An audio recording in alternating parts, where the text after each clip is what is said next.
Good morning and welcome to another episode of Unscripted and Unchained RPG Review. I am DM Bluddworth, and as you can see by the graphics, today I'm taking a pretty unexpected step towards digging much deeper into James Bond 007 RPG. This was put out by Victory Games back in 1983, and if you asked me a few days ago if I were going to dig this deep into this game system, I would have probably told you it wasn't even on my radar. However, I had a conversation based on one of my short videos showing off my RPG collection, and someone had, a commenter had come on and said, hey, James Bond, I remember that game. It was, great game, and then it got me to looking back into it. I know when I did a video on the box opening and showing off what I had picked up on it, but I never dug in any deeper than that. So as I started taking a look at this game again, I started to realize, like, wait a second, I think that there's a great opportunity here to expose new players, or to allow older players that remember this game from back in the day to give them an opportunity to actually play this thing. So what I wanted to do was I wanted to dig deeper into this now and talk about the game concepts first, and then do a character creation, and then wait for two more supplements that I have coming, now. Because when I get into a game system, I go all in, and especially the old ones that I just want to get my hands on as much of the source material as I can. And my intention is to begin writing some adventures, or possibly even a campaign, and get several things going on here, and then bring together a group of 4 players, because I think that's what the game system is really designed for, is for up to 4 players, and and start running the game. And I want to run the game at least with my adventure that I'm going to write for it. I'm going to write a one-shot to run at Rising Phoenix coming up in April in Massachusetts. So that's my intention. So without further ado, let's jump right into the game concept so that you can see why this game, I think, has been forgotten and didn't deserve to be so, because there was a lot of innovation that they brought to RPG role playing games at that time. Even though it just uses the percentile system, there were other elements of the game that took that a step beyond and was really groundbreaking at the time. I know in my previous live stream I mentioned that, at least for me, and I don't know if it's uniform, but at least for me, this was the first game system where I saw like a hero points system utilized, and as well as a fame system utilized as well. So without further ado, again, let's jump right into the PDF, which I was fortunate enough to find online. And so anytime I utilize PDFs, I'm going to give you a disclaimer. Anytime I find PDFs online, it's because they're either not available on drive-through, or the fact is that the books have been out of print for so long, and sometimes the PDF is the only place that you can find it in. But when I do find the hard copies, and I actually purchased the hard copies of the books, then my conscience is clear when I find the PDF online, and I just utilize them. So take that for what it is. I have been researching to look to see if I can find who still owns this IP, so that I can approach them and see, is there any possibility of writing new content for James Bond 007 and then either self-publishing it or working with them to actually, work on some projects to bring this game forward, because it certainly is a game system that I think deserves a reboot, possibly a new edition, and so on. So I've been looking around and trying to find whomever owns this. I believe it became part of Avalon Hill, which means that it's part of Hasbro. And that would be unfortunate because if it's in the hands of Hasbro, Hasbro has a past record of buying up old game systems and then shelving them forever, and they do nothing with them. So so hopefully it's not purchased by Hasbro. Hopefully it is under something independent from Avalon Hill. And once I find it, I'll come back to you with that in a future video. So without further ado, again, let's get to the PDF.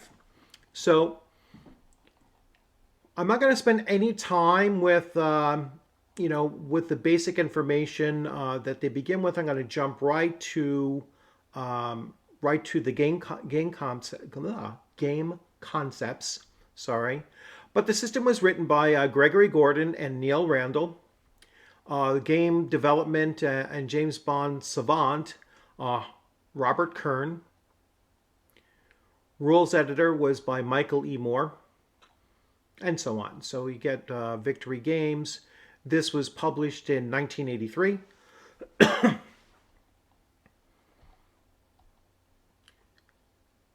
So we're going to delve right into Chapter 1, the introduction. I'm going to skip over what is role-playing in the world of James Bond. And we're going to go right to game concepts. So page 8. You can hear some of the artwork. Very, very classic image there.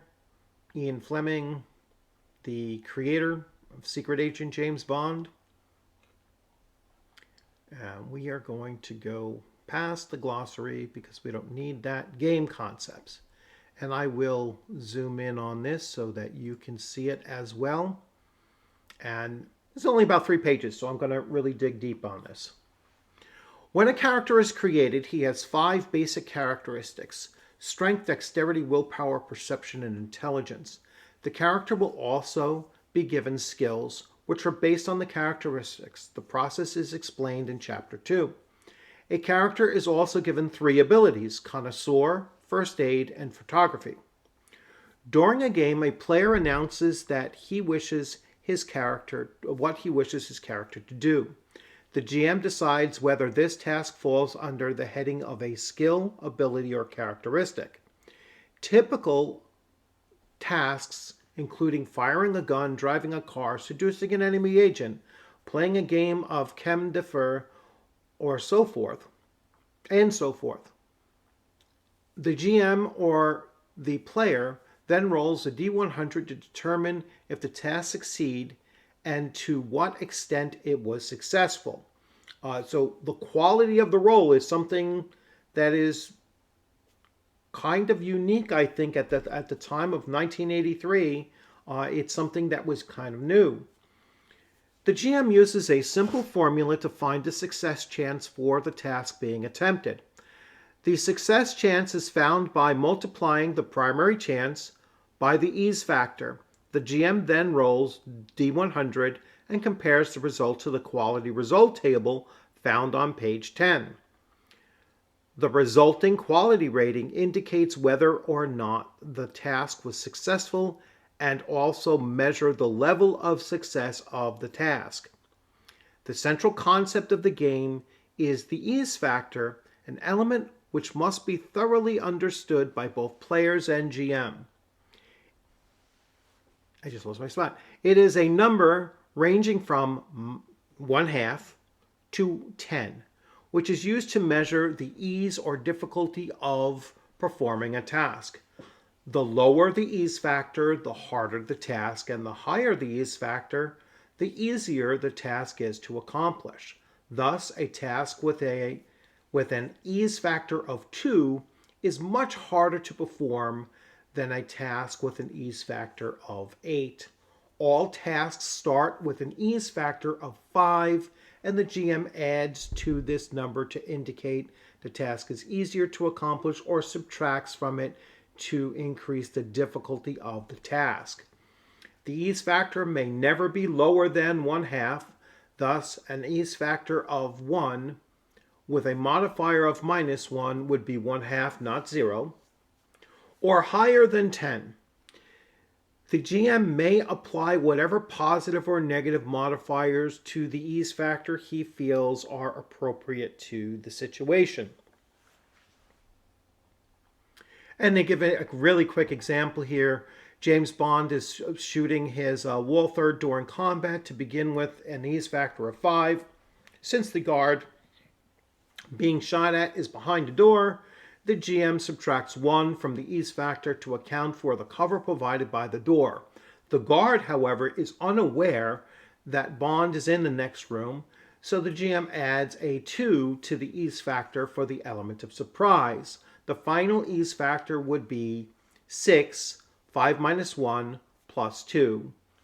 The primary chance defines how advanced or experienced a character is with the skill, ability, or characteristic being used in a task. The more experienced the character is, the higher the primary chance. If the character possesses the skill under which the task falls, the GM uses the primary chance of the skill, which is recorded on the character record sheet. If the character does not have the skill in question, the GM uses the characteristic associated with the skill, but with the skill level at 0. There is also a -3 ease factor modifier since the character is not trained in that skill. If the task does not fall under any particular skill, the GM decides which characteristic is being used, and its value then becomes the primary chance. So here we go. Example: a player announces he wishes his James Bond character to check if he is being followed as he drives. This task does not use a skill, but instead uses the characteristic of perception. In this case, the GM rolls the dice. The result is a success. The GM announces that Bond is indeed being followed. If Bond decides to shake his pursuer, he would then become involved in a chase sequence as outlined in Chapter 5, and he would use his driving skill during the chase. In another circumstance, Bond is trying to steal some papers from the pocket of an enemy agent. In this case, he is using the skill Pickpocket, a skill he does not have. The Pickpocket skill is based on the characteristic of dexterity, which in Bond's case is 12. The primary chance for Bond to steal the papers would be 12. There is no skill level involved, but there is an ease factor modifier of -3 involved, since Bond does not have this skill. The success chance. A number from 1 to 300 reflects both the difficulty of the task and the character's ability. Obviously, the higher the ease factor or primary chance, the higher the success chance will be. A multiplication table is provided on page 157 and on the character record to help you find the success chance for any combination of ease factor and primary chance. Cross-reference the ease factor with the primary chance and multiplication table, and the result number is the success chance. Once a success chance is determined, go to the quality result table on page 10. The player or GM makes a D100 roll and refers to the table to find out whether the task succeeded or failed, and the quality rating if it was a success. Notice that even though the success chance may be higher than 100, a D100 result will fall into one of the ranges of quality results. in which case the task succeeded, or will fall outside the quality result for range, in which the cast was a failure. Case that the task was a failure. Almost every D100 roll made in the game will be read on the quality result table. A task attempt is always resolved on this table. In some cases, particularly tasks that use characteristics only, a roll is made to measure the simple success or failure of the task and not the quality of the success. The quality results table is the heart and soul of James Bond 007 game. Players must know how this table works to fully understand how the game works. Though the table may look complicated at first, the mechanics for using it are relatively simple. Once the table is understood, the game will flow smoothly. To be successful in a task, to some degree, the D100 roll must be less than or equivalent or equal to the success chance. If the D100 is greater than the success chance, then whatever was attempted has failed. If the roll is successful, the quality rating will also determine the degree of success from acceptable to excellent. The quality results table includes 4 categories which indicate the level of success. Rating 1 is excellent, rating 2 is very good, rating 3 is good, and rating 4 is acceptable. It is important not to confuse the success chance for the task with the success chance ranges listed on the quality results table. For instance, if the success chance for a task is 24 and you roll a 25, the task failed, even though a 25 falls within the 21 to 30 success chance range on the table. The roll is greater than the success chance determined for that task. Similarly, if the success chance for a task is 4, you would have to roll a 4 or less on a D100 to succeed. In effect, you will have to roll a quality rating 3 or better.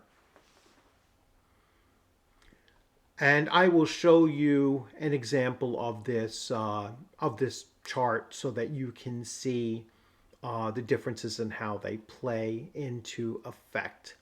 I'm not going to read that. So here is the quality results table. If your success range is, let's say, between an 81 to a 90, and you roll a 1 to a 9, it was an excellent. If you roll a 10 to an 18, it was very good. If you roll a 19 to a 45, it was good. If you roll a 46 up to, let's say your success range was an 81, like that was your target number. 46 to an 81 is acceptable. All right, it is not, at an 82, you failed. All right, so that 1 point could make a difference. So here we have your character is firing his Walther. His primary chance is a 25, and the GM decides that the factor is a 5, which gives you a success chance of 125. So let's look at that chart right here. We're looking at 121 to 130. You roll an 87. The 125 success chance falls within 121 to 130. Success chance range. Reading across the line on a table, you discover an 87 falls within the 66 to 99 column. All right. So here we go to the 66 to 89 column here. All right. So, which equals a quality rating 4 acceptable. If you had rolled a 100, you would have failed and the gun would have been damaged. If you had rolled a 98, your gun would have jammed. If you had rolled a 42, you would have gotten a quality rating 3. And the difference between quality ratings during play is measured in terms of what is being attempted. In the example above, the quality rating of the gunshot will measure the severity of the wound.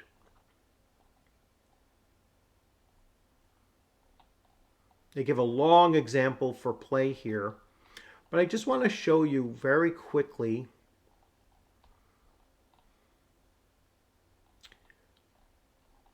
this chart, which they said was on, well, they said it was on page 10. Oh, that was that chart. So here you have, let's take a look at this character here. So here we have a character's primary chance for Sixth Sense is a 13. So we're going to go to primary chance of a 13.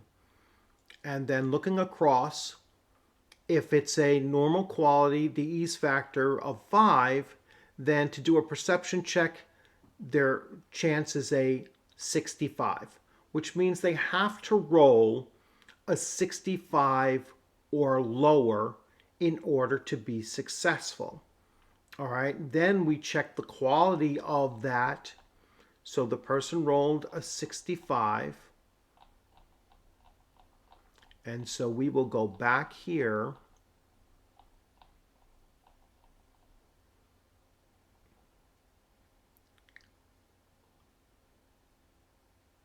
And if they rolled a 65, that's on a success chance range of 61 to 70.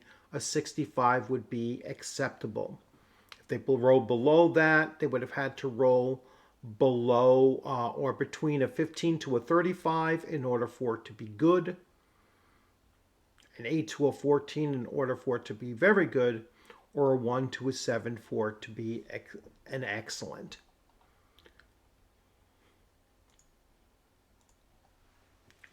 Excuse me. So as you can see, I mean, the system might sound like it's complicated, but once you've done it a few times and you start to realize that, here on your character sheet, you have the multiple table. All right.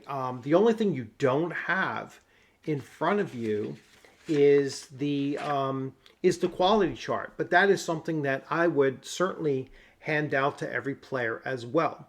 That way they can see, the results when they make their rolls, and so now they'll know. All right, not only did I make my roll, but I also know the quality ahead of time too. So again, this is why I say, some of these older games, as great as they are, they could use that modern, or just an improving touch upon them to bring them forward. And that's one thing I would have done here simply with just the character sheet, is to include a small section on a small section on the quality rating, and that way they would have that right there for them to do a quick reference. The other thing is that you can always hand the players a quick reference. I will show you that real fast. Let's see. So they should have this, right next to them, possibly on a separate page, so that they can just double check it themselves. All right. They can also, let's shrink down here, and let's see in the table of contents if we have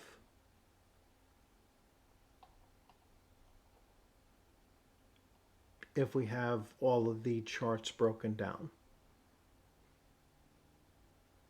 No, they don't. So that's another thing I would have done, is I would have, let's see, here we have the character sheet, here we have a mission record, here we have the multiplication table,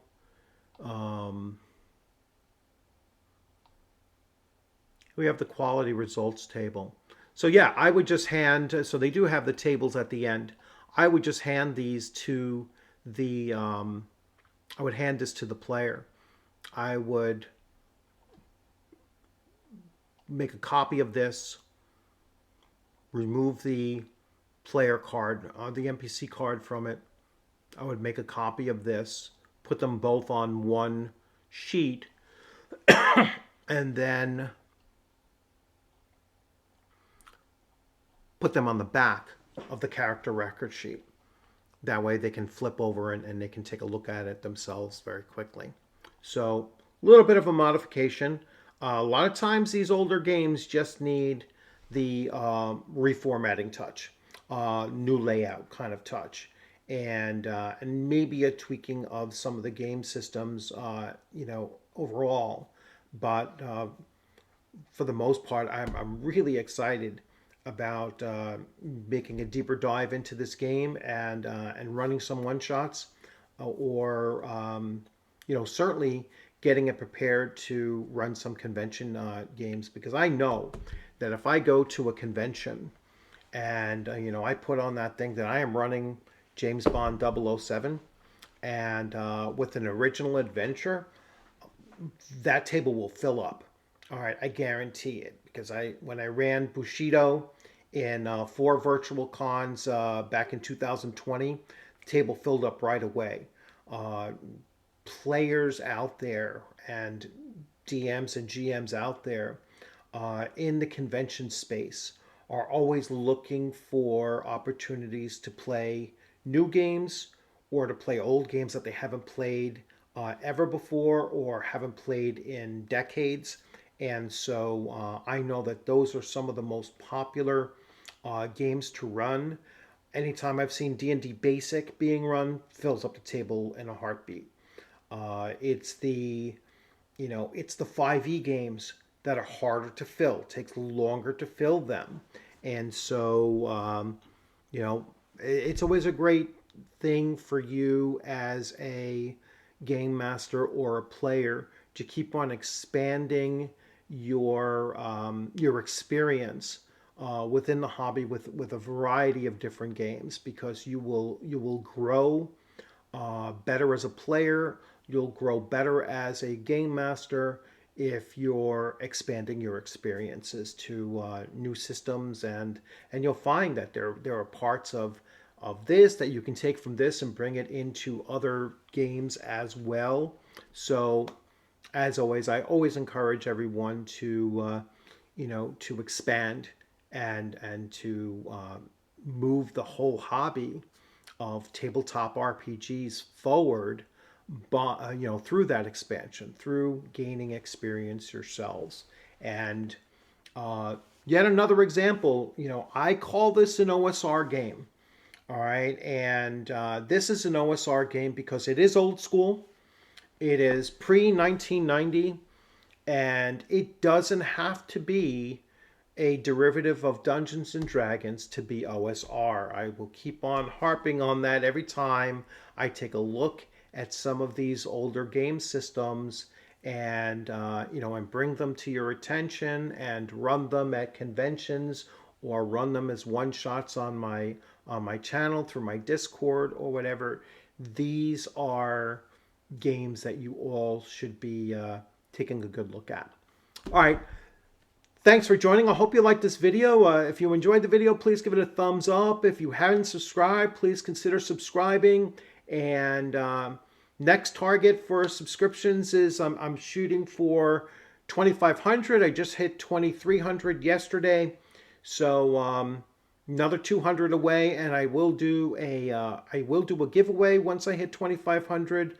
I'm hoping that happens around January. That's where it should kind of happen if the growth continues along its path. But hopefully I get a big bump and hit a little bit sooner. I'd love to hit that by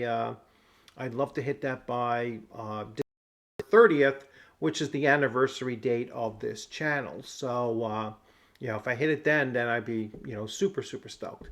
So thanks all for coming on in, and welcome for those that are new. Subscribe if you hadn't subscribed. Hit the alerts button so that you know when new videos are coming up. And as always, be safe out there. Keep on gaming, and I look forward to seeing you on the gaming screen sometime soon. Take care.